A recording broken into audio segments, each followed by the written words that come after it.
Napagod at nagutom sila kanina sa aming gala. Kaya nagluto ako ng mabilisang pagkain. Good morning everyone!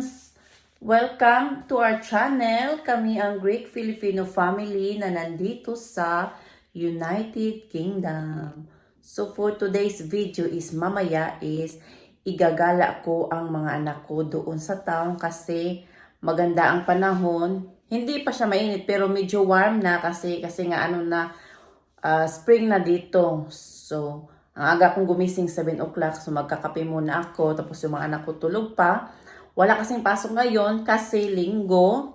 So, igagala ko sila. Tapos magkakape ako ngayon at saka magluluto din ako sa kanila ng breakfast para pagising nila is kakain sila at magready na sila para sa aming gala. So, hope you like this video and enjoy watching. Keep walking. So, dito kami gumala sa pinakamalaking park dito sa Shrewsbury kung saan kami nakatira. So, ano din kami dito kanina, nagpicnic kami, bumili kami ng mga snacks doon sa town center, tapos dinala namin dito sa park kasi 5 minutes lang naman ang lakad from the town center papunta dito sa Quarry Park. Ito yung pangalan ng park dito, Quarry Park.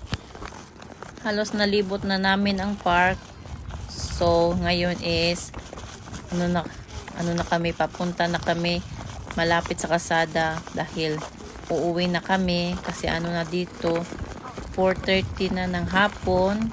So, kailangan na naming umuwi para makatch pa namin yung bus kasi last bus dito is 5:20 something. So, kailangan na kaming pumunta doon sa bus station kasi from dito sa park papuntang bus station is like 30 minutes lakad. So, kailangan na namin pumunta doon para madatnan pa namin ang last bus.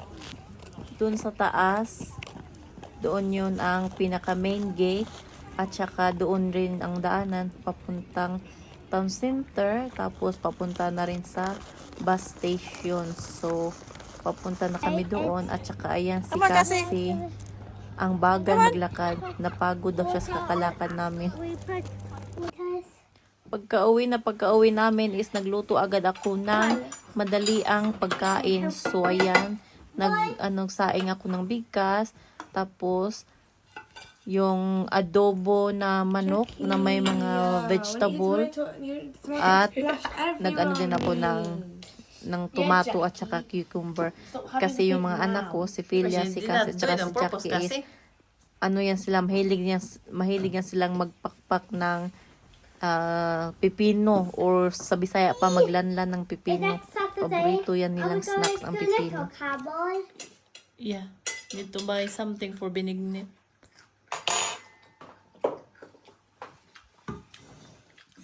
Ayan. Yan ang lagi nilang kinakain kapag nandun kami sa karinderya. Yung maliit na pipino at saka kamatis. Tapos kahapon is nagdala ako kasi marami doon sa aming karinderya. Nagbibenta kasi kami niyan sa salad. So, nagdala ako dito sa bahay para pakain sa kanila. Yan. Hindi yan sila magsasawang kakain ng pipino tsaka itong maliit na kamatis, yung plum tomato, tapos minsan naman is cherry tomato. Paborito nila yung pakpakin, paborito nilang tawag dito. Yun nga, pakpakin. Kung sa Bisaya paborito nila nga lanlanon. You can make your own makeup with fruits and vegetables. Yes. You can use makeup. Do what you like. You can use makeup in healthy food. Makeup and healthy food. Yeah, may crunchy cucumber.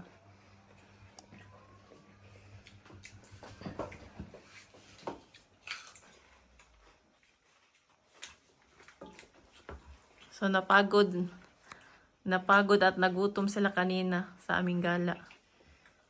Kaya nagluto ako ng mabilisang pagkain.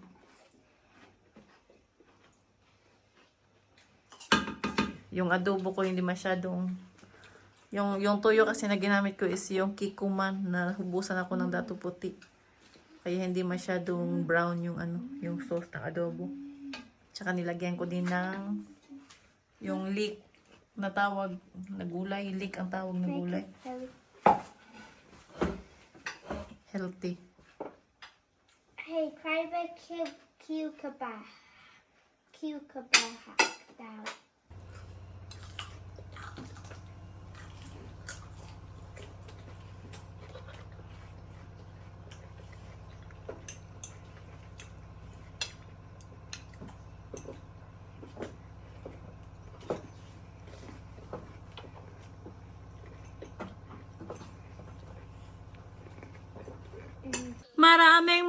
Maraming salamat sa always na pagsuporta at sa panunood nyo sa aming mga video.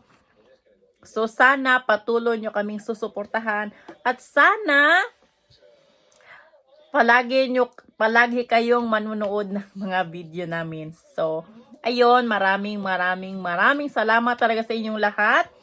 So see you in the next vlog. See you soon. Say bye. Jackie. Say bye. Bye. Bye. Sorry, kumain ako ng candy.